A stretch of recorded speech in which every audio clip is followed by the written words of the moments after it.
Hello, me Brian. This morning, it's like around 8:30 or so, 8:45. Mr. Sun is bright and beaming today, somewhere up there. Alright. This morning we got to take pellets in the house. Right now, you remember about 4 weeks ago or so, I made a video when Ron and Preacher brought him over here. You know what I'm saying? We had one in the back of the truck. Remember, they used a little cat. But this is how much we've consumed so far. About half a pallet, maybe. Right? You know what I'm saying? Right, I've been taking 10 bags in about every day. You know, every 10 days, 1 bag a day. Right, keeping the furnace going. Right? You know what I'm saying? We've been trying to. Mom's not strong enough to pull the pot lever to dump it when it gets full, you know what I'm saying? So, I tried to keep up on it every 2 or 3 days, pull the pot, you know what I'm saying, vacuuming it out, you know what I'm saying, once a week maybe. I think she vacuumed it out the other night, right? You know what I'm saying? The furnace, the stove is pretty old, it's a little touchy, you know what I'm saying, where the thermostat is, you know what I'm saying? And so I've had to do the reset button like twice in the last month so far because the pot overfills with ash, during the night, right? So, when it's got this much in the bottom and then overnight it grows, you know what I'm saying? And when you get to a certain point, you know what I'm saying, too much ash in the pot won't light. But anyways, right, this is the issue this morning. You guessed it. It's cold. Right? It's probably currently right now, I think 18 degrees. Right? You know what I'm saying? But it's bright, it's sunny. You know what I'm saying? It's pounding away over at the mine. You know what I'm saying? Right? But right here in the side of the shop, we got this shady spot, right? And we still got a foot high snowdrift burying the dolly, right? And everything's frozen right here. And right now the ground is frozen, except for certain spots, you know what I'm saying? Right, where there's something else contaminating the ground that has been spilled on the ground. But this is right here in front of the shop door. Anybody with half a brain knows that there has been oil spilled on this ground a lot. Right? And mixed in with hay, you know what I'm saying, and everything else, you know what I'm saying, to try to absorb it. Well, oil doesn't really freeze, kind of, sort of, right? Especially when it's on the ground, so it's always loose right here. So you can always find just some loose dirt to shovel up, even when the ground is frozen, right? And right here, where I got the path for the cart right here, right, you know what I'm saying, it's frozen solid from here to there. It's frozen solid, and it's at least 1 inch thick all the way across. And then it gets thicker as it goes. So right here, it's like 2 inches thick, and it's all rough, and it's not smooth, and it's a slope anyway into the shop, right? So, yeah, you guessed it. It's real slippery right here.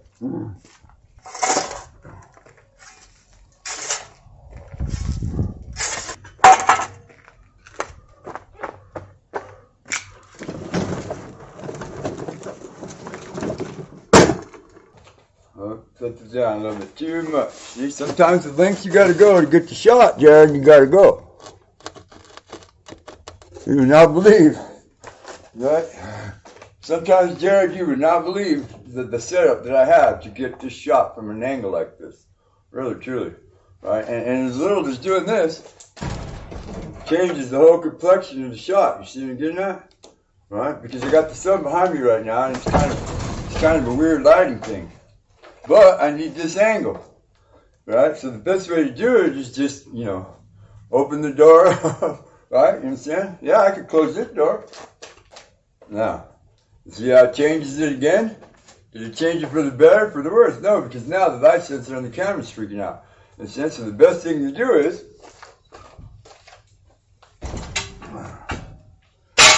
open it up and take the backlighting where you can and try to find that spot, you know what I'm saying, where the camera is the sensor's good. See how it's still blinking a little bit back and forth? It's because of the light over the top, right? And that's about the best I'm going to get right now.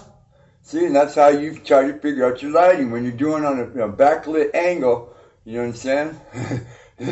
Right? The professionals, they got better cameras, you know what I'm saying, their light sensor's not flicking back and forth, plus they got somebody right here, you know what I'm saying, out of the frame, blocking the direct sunlight coming in from behind me, right? I got this little thing right here that's screwed up, up along the top of the seam to block it when I'm inside, right? But for right now, in this spot, this is the best I'm going to get. You understand? some of the things you got to think about when you're making your angles. Anyways, let's pick it back up.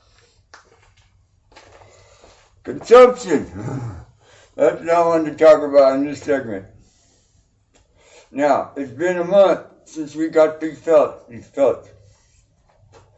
Each one of these stacks, pallet is 48 bags, I do believe. All right, now, I've taken 17 bags from this one in the house just so far since we got them. That's, that's pretty fair consumption because we burn about a bag a day, right?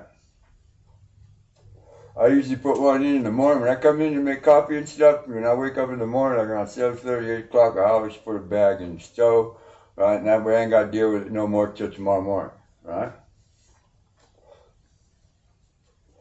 Sometimes I forget, you know what I'm saying? Or sometimes we went somewhere, like a totem pile or somewhere, you know what I'm saying, and it didn't get done that morning. You know what I'm saying? So sometimes it burns up, 2 or 3 days on what's in the hopper on the stove. Right? The stove hopper will probably hold about 2 bags. Right? So our average consumption is about a bag a day, and we're doing pretty good with that. You know what I'm saying? And at that rate, we're going to make it probably to, somewhere to around the end of February, maybe right? With the stack that we got right now, which is pretty, is going to be pretty good from what I understand. You know what I'm saying? From doing my own research, and, talking with Tasha, because Tasha has a pellet stove too.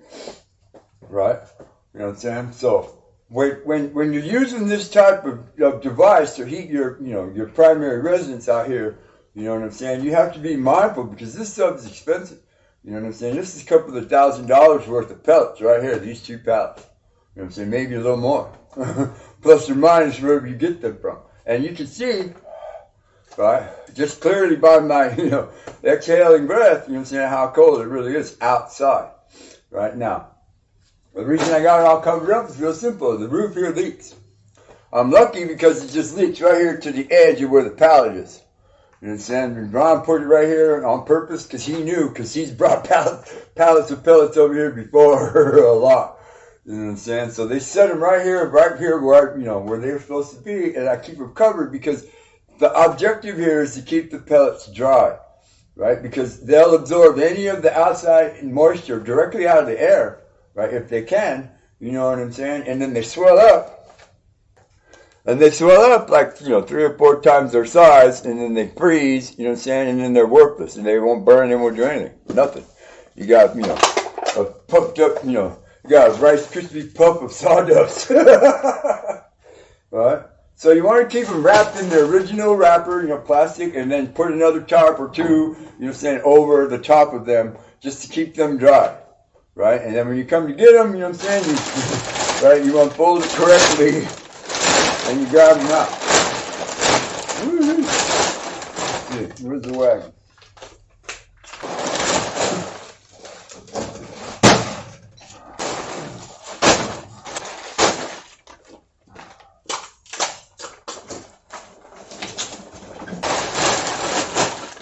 Close the bag when you're not using it.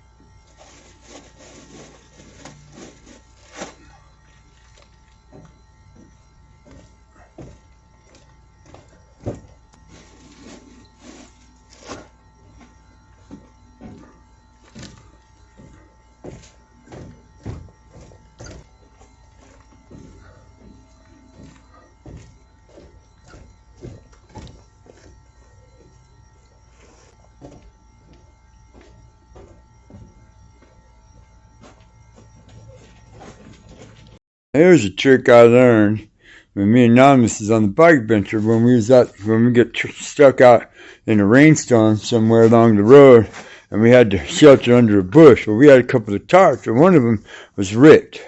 And I learned this on that. You see how I got my slope right here? Right, from the big one to the little one? So if there accidentally any water does drip, you run down and say, whoo, off the edge right here at the bottom. Why? Right, because you take one flap of the tear, right, on the high side, and you overflap it, right, like this, so that the high side, where the water comes running down, the high side is above the hole.